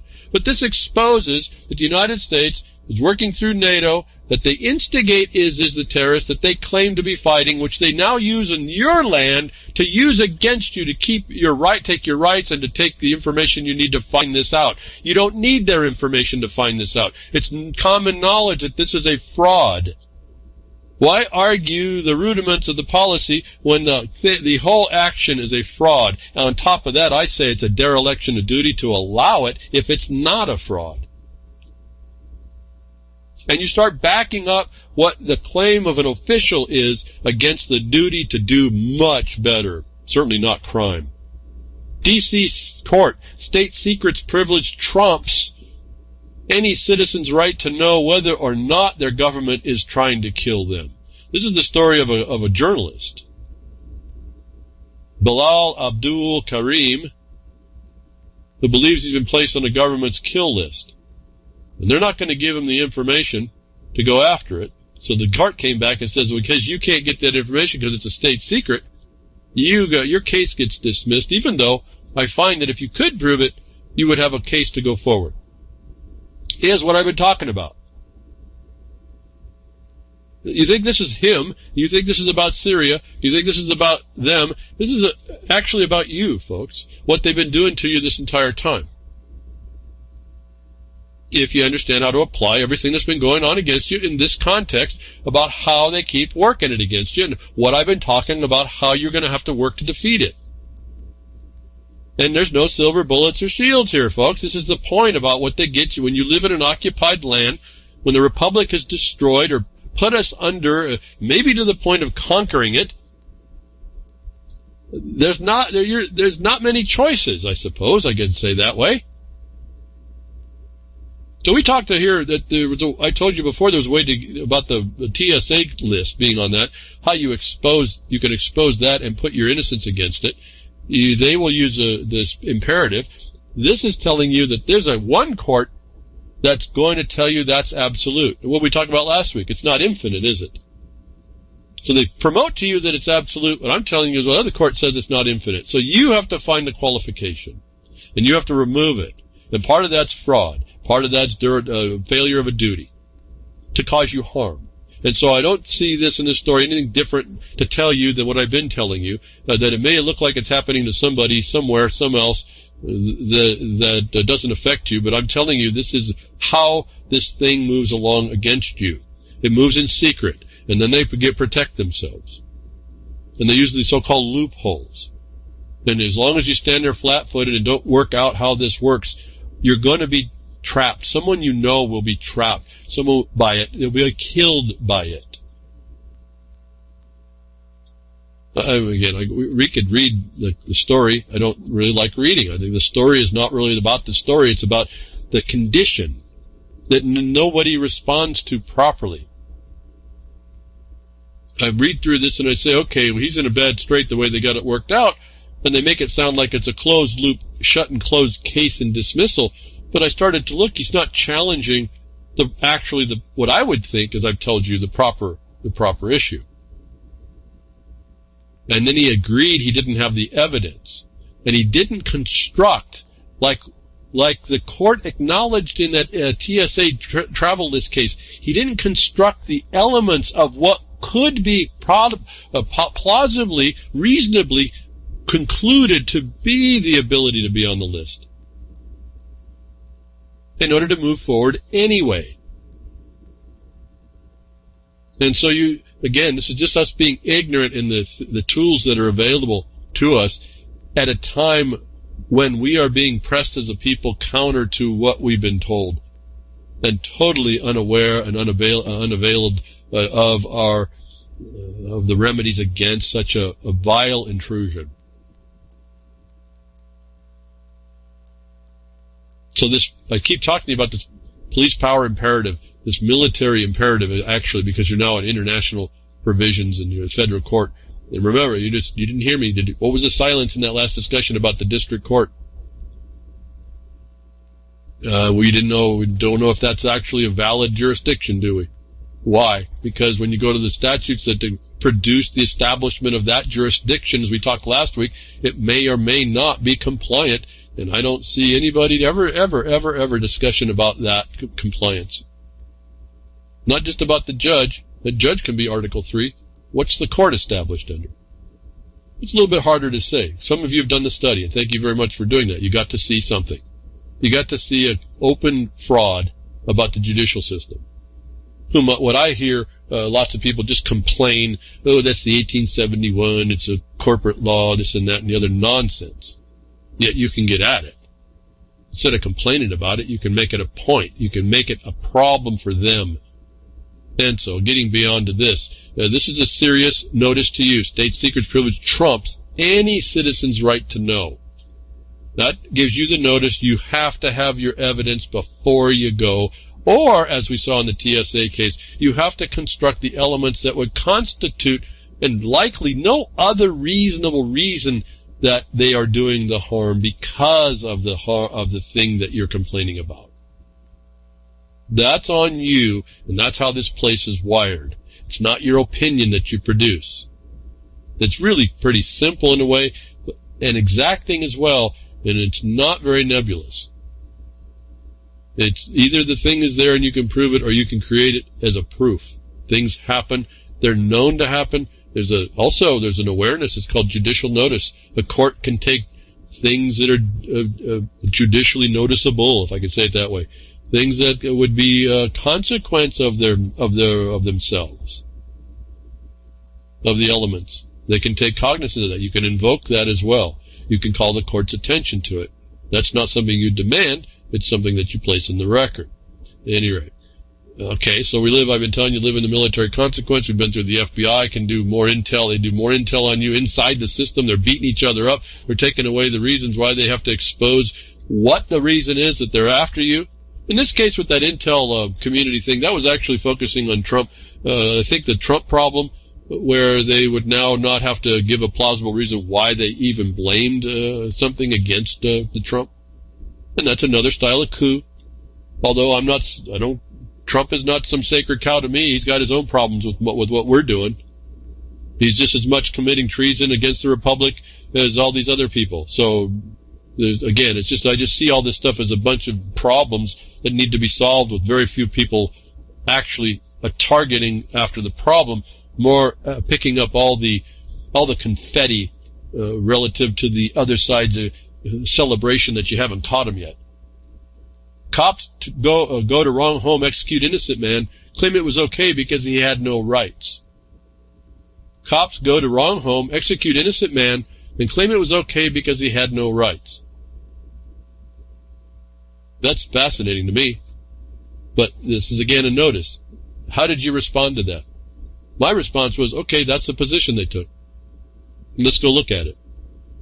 You might say, oh, that's wrong. What do you mean got no rights? Well, let's go look at what their point is. And they actually bring up that this illegal immigrant, so-called, in the country for over 10 years, living in his place with a family he'd made in this country, had the cops show up and shoot him and kill him. They were supposed to be delivering a warrant to the house next door. They justified his killing on the fact that he was an illegal alien. And the United States, this is a city now, city cops or whatever here, that the United States didn't owe him a duty of protection. And therefore he had no civil rights. Because this came out in his complaint, was the state's complaint, Ismael Lopez had no 4th or 14th Amendment civil rights as alleged in the complaint. There is no jurisdiction based on the absence of any legally recognized relationship with Ismael Lopez with the United States at the time of his death. In the alternative, there is no standing by either plaintiff due to the illegal alien status of Lopez at the time of his death, in tandem with his insufficient connection with the United States of the type, dignity, and caliber required for standing. Okay, well, this is a local jurisdiction talking about the United States. What is their jurisdiction to talk about that? First of all, and they are a person, they're not a sovereign. That's the first thing I noticed. But what are they saying here? The complaint came in on the 14th Amendment, which invokes the 4th. The 14th is what, folks? The 14th is the rights imposed upon the freed people because they weren't aware enough to make themselves a free state when they had the chance. And it's those that are what? Subject to the jurisdiction of the United States, right? That's your 14th Amendment, isn't it? Isn't that 1981? Isn't that 42 U.S.C. 1981? And underneath that analysis, Ismael Lopez being foreign to the United States and the United States having no duty to give him exactions of every kind, are not recognizing any of those rights in him that would give him remedy, aren't they? And on the surface, that is a true statement. And that's because his attorney sued under the 14th Amendment, which was not meant for him. And so I have a little different look at this, and I didn't go look at the case, not going to get into it. My point is they tell you the truth right up front if you were recognizing it. And there's a different pathway Ismail could have taken. Well, no, he can't take it. He got shot to death, folks. That on a warrant that was supposed to be executed next door for domestic disturbance, nothing, no less. And what was the type and dignity and caliber required for standing, folks? When you go look at what the 14th Amendment says, what's the type, dignity, and caliber? This gentleman who got shot in the back and the head did not have that type, dignity, caliber. But when you go read that type, dignity, caliber, do you want to have that? And yet that's presumed upon you. Because you sit in the mass of ignorance and the mass of legality that's presumed upon you because you haven't made a record contrary. I found this a very interesting discussion. I don't agree with what they're saying. There's other pathways. But on the facts of the 14th Amendment, and that there was no relationship, even though they're talking in the context of the United States, a federal authority, not a local authority within a state. In fact, just the fact of it, he wasn't a freed person that was invested with exactions of every kind through the 14th Amendment, was he? He wasn't part of the ongoing civil war in this country, was it? And I hope I'm twisting your mind a bit, because if you don't understand this stuff, you're not approaching this whole thing at all the way you have to understand what's going on. And it's how I'm able to look at this and say, notwithstanding, I've told you, maybe you want to be look like the one that has the type, the dignity, and caliber to have standing, because then they can't come after you, can they? But you have to do this ahead, not after the bullet's in your back. They tell you exactly how the thing works in this country if you look right between the lines. I can't say that statement is wrong. What I can say is I think that the estate brought the complaint incorrectly. And here's the problem with that other complaint. That way, likely looking for some damages instead of equity. It would be denied because they can't let the rest of you all prisoners understand what's going on. I guess I better stop here. Oh yeah, the attorney says it's ludicrous. Yeah, it's all ludicrous, folks. But when you look at the reality of what's going on here, you start to realize there's a truth being told to us. There's a cover being placed over our eyes that's, I think, relatively easy to pull back, if we will. And then, again, you're not going to do any action there. You're going to start to have to reorient where you think you find yourself. It's not the place we were. And then I say, yet, inside that occupied place, that we find ourselves literally naked, we can still function, and I think we can do fairly well, until we come as a mass to throw this whole thing back off. Why? I'm not quite yet sold on even though it looks like it, the idea that we're a conquered people. That's really all up to us. That's really up to us. I still think I see the opportunity, but we have to get our mind on straight, and we have to get a better word in our mouth on how to approach this, and we have to use the tactics that I've been explaining that sit inside the black and white that cannot be denied. And when you see it denied, then you see a criminal. They lose all power at that point. And so it's a thing that I think if we have a better thought in our brain, a better word in our mouth, a better action example, it becomes more apparent to everybody how frivolous and irrelevant everything else is being said, and how really vaporous the statement that I'm standing for a republic is. How I'm going to stand on my Second Amendment rights that's been made irrelevant by so many occupations, because that's not what's about to conquer this place. It's not even actually sustainable development, notwithstanding all the support it has and this infrastructure it has. It's the will of the people and the education of the people to respond as we're told we ought to, literally a very special place if you look at the law of the land, relative to other places in the world, and the infrastructure, if you will, the institutional protections that are to be protected in that. And when they took that away, the people who did that were derelict. They lost the capacity to assert a sovereignty. Anyway, getting back to this story, I found this fascinating. You know, the illegal alien. I've told you, be the illegal alien. No, you're not the illegal alien, but make it look like you are. Be alien and foreign to the authority of the United States government. That doesn't give power to anybody to kill you, I guess is the other side of this. And you don't have to go through the 14th Amendment. And I'm a little surprised that they did, because I'm not surprised in the context that that's what's programmed into the system. The attorneys of the Bar Association are that's how they think. That's how they're going to do it. Anyway, I thought it was pretty fascinating. It's an insight to me. They use the word jurisdiction. It should have been important to you if you thought of last week. Not as many people listened to last week. Like I said, it's interesting that people anticipate they don't want to hear this stuff. But if you listen to the no jurisdiction basis, exactly the defense the government did against what you should be doing the same way in your capacities when they wrongly come against you. And they're saying because he was alien to us, he doesn't have a right of a remedy underneath that provision. And I would have to say, underneath that provision, they're correct. And I've also told you this is how the problem with the courts is in these cases, why you can't rely on them. If a case goes wrong and they argued the wrong and restricted right that they wasn't applicable to them, or they don't assert the correct imposition against the obligation and duty, they will lose, and you will think that means you. And it doesn't. Now, I said, United States, it's insufficient connections with the United States. That's just a commercial argument, folks. This is a nexus problem he also brings up. This is fascinating, actually, interpretation when you go back through as I see this. But insufficient connections with the United States of the type, dignity, and caliber required for standing. Do you want the standing that allows them to impose exactions of every kind on you? This is how I read that, folks.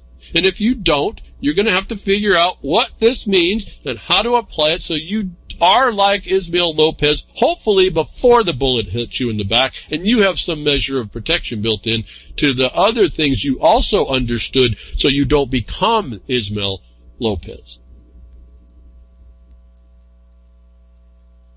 And I just want to stop talking. If you understood what I just said, folks, there's a time when my mind just says that they understood that, we've got this. But you don't. And so, you got to keep talking, I guess, for your own protection, hopefully. Try to keep a couple of you out of it. Maybe not get a couple of you in trouble. Tactical doctors, paramedics, and firefighters are excited to arrest people. As we move this military consequence in and the officials all become enforcers. This is not actually a surprise to me that the firefighters and paramedics would have an arrest power. Actually, the chief of fire, I think, already had it. What I'm saying here, though, is when I was in voluntary fire years and years and years ago, decades, they came in through, I think it was the 80s, and they took out the chiefs and replaced them with police officers who became chiefs of fire. And the chief had a right to carry a gun as an officer. He was no longer just a firefighter. And that is when we started to learn they were changing your emergency response. It wasn't hard for me to extrapolate forward till today. We now read the story. Tactical doctors, paramedics, and firefighters are excited to arrest people. Every first responder is going to be given underneath a plausible idea they need to help. They need to help do the arrests and do the law enforcement to become a police officer in the capacity. It's also limited liability as well, and be trained to do tactical attacks.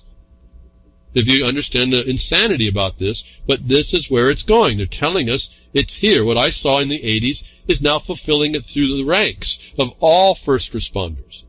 Underneath this fraud called terrorism and this need to now fight terror of any form, foreign and domestic.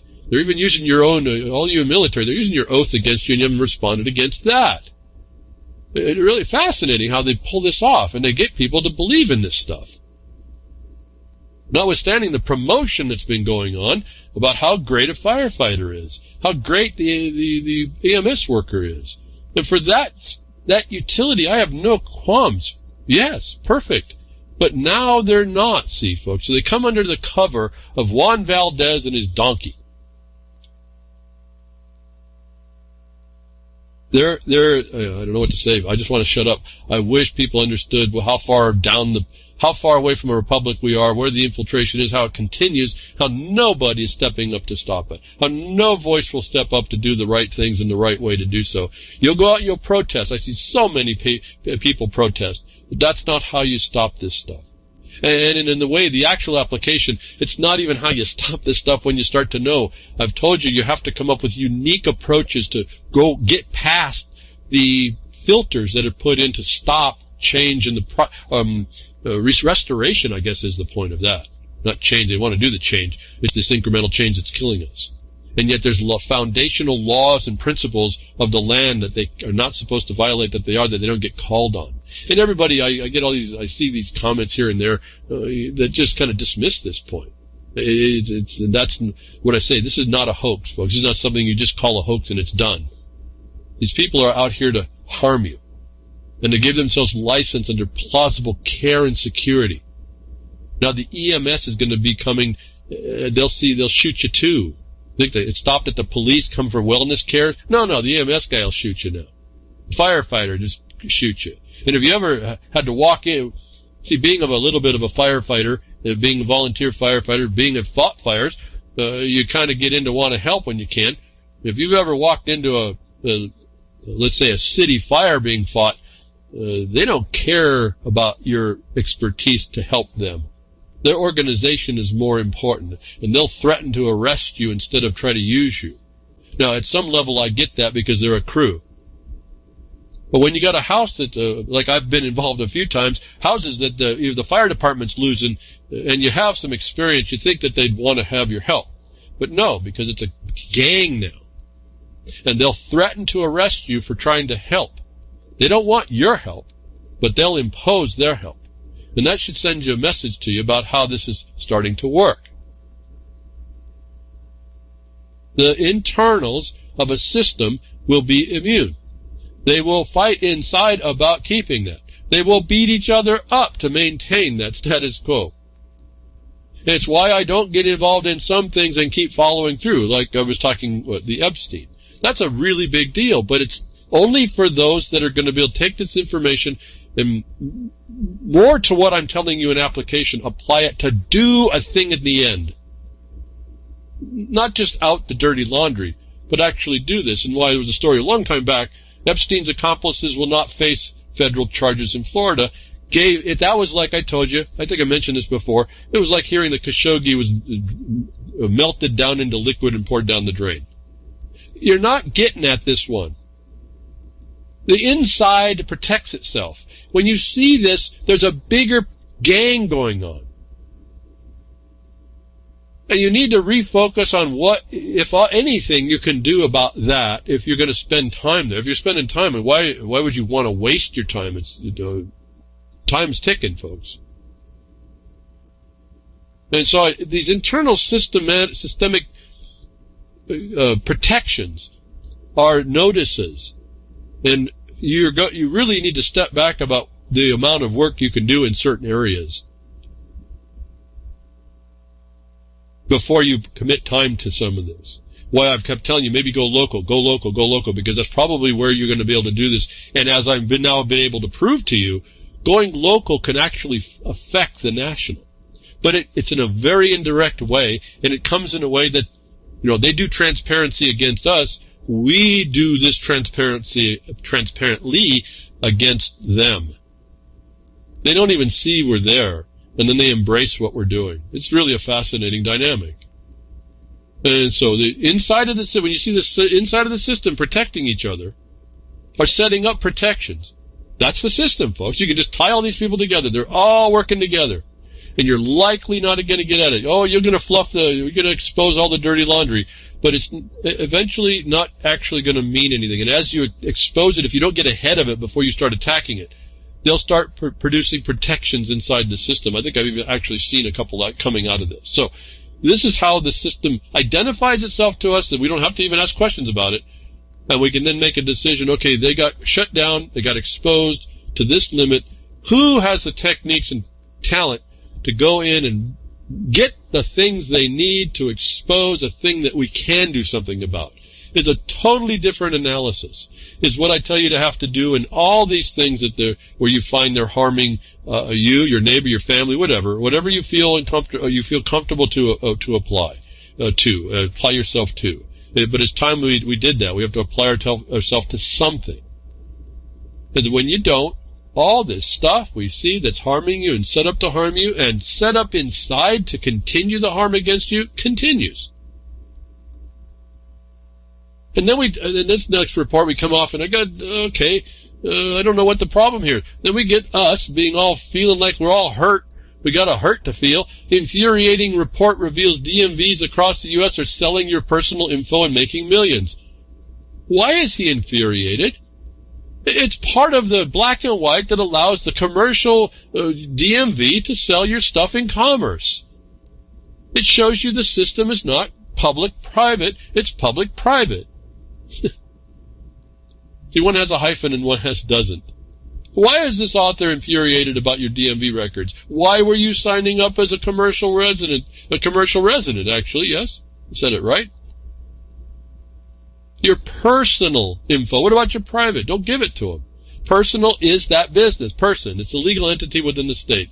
You give it over to them and you agree to all this. Why is this guy infuriated? Lots of people will be infuriated. But it's wrongly placed. The system is about itself. It's how they get the information. It's what the police are using to make the decisions now. The law in Florida would put this guy away because he walked in and said, I need some help. They exploit you at every turn. They exploit you especially when you're weak. That's another thing I forgot to mention. That's when you show a weakness, they're an animal. They come after you. They go right for the throat. And so we want to put our emotions on our shoulder and be infuriated that the DMV records that we handed to them and signed a signature to because we told them that we're using the road for commerce and have employees and labor considerations, all within the state's police power because of past people exploiting other people. We're missing how this thing gets wired up, and we're always going to make the wrong thing. We're going to make an article that says we're infuriated and do nothing about it. Do nothing about stopping the problem. How you do that? You don't stop their system. You you learn how to stop the participating with the system. And yes, I've seen the comments. Well, got to get a driver's license so I don't get put in jail. Yeah, that's the problem, isn't it? And so you got to take another step back. How do we approach this problem? That's evidence of an occupier, too, that's not following actually law of the land. And I've exposed to you how you get to the law of the land, which is not a circuitous route. You're standing on it. It has foundational principles that those officials, have to recognize. And when they don't, you have them in felony. Well, what good does that do? Well, I don't know. What kind of a society you want to live in? You want to live in one where you're always subjected to felony and exactions of every kind, or do you want to stand up, be private, and you be independent of all and non-dependent on all that, and be able to prove you're like Mr. Lopez before he gets a bullet in the back of the head, when he's running from the door when he sees the cops coming in to issue a warrant for the house next door? Okay, I'm getting excited again. But we act infuriated because someone sells our... I've told you, folks, the government and big data is going to be the worst thing that we have to contend with. Now we add the idea that these records are being used by police in order to look on your care and take care of you. And it's not actually your care, it's their care, their bottom line. The government... You think they're here to help you. That's a joke to the choir, but you think that they're there to do something, and in some regard they have the capacity in a good way, but they've extended it long time ago to incorporate the right to shoot you on a welfare check. Most insane concept I've ever heard of, and yet we allow it. These are all the same people whom would tell you that they're helping you, and yet they're harming you, and you sit there as crickets and let it. Oh, it hadn't happened to me yet. I feel pretty safe. I feel pretty fortunate, don't I? That's freedom. Yeah, that's the range of motion you have within the construct that you live in, because it's not free. The government will come after your needs. The government will exploit everything you think you need to have and don't challenge. What's the jurisdiction of the DMV? And you walk right in and hand your signature over to agree to it.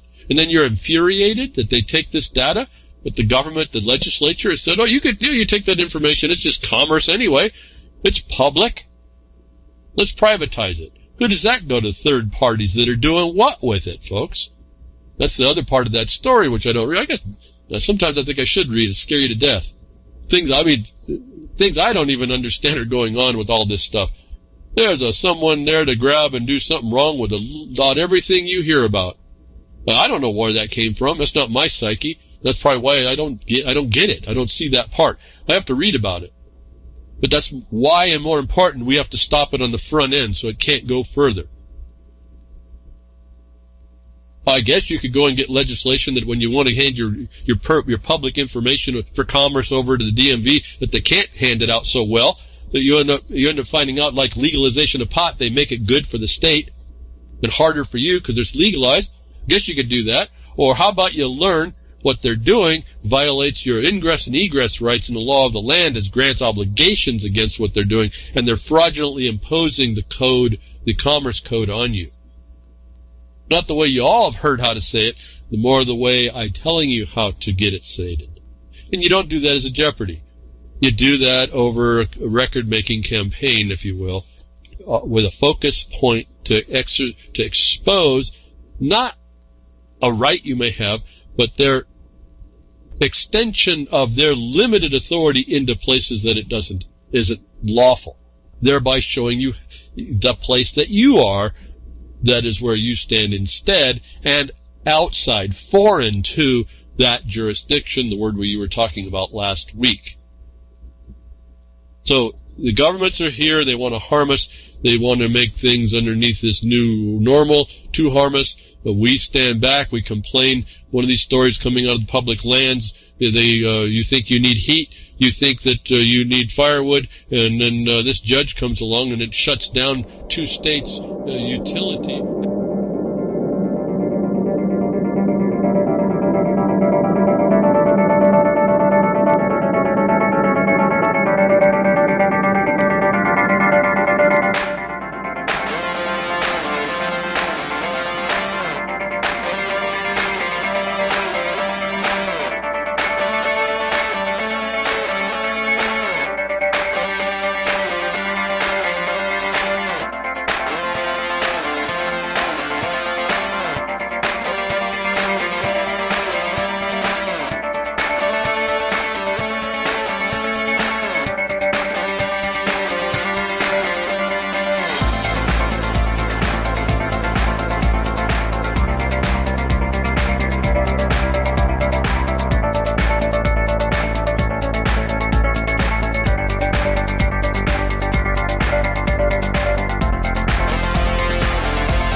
Aussie Skateboard, and you're listening to UCY.tv.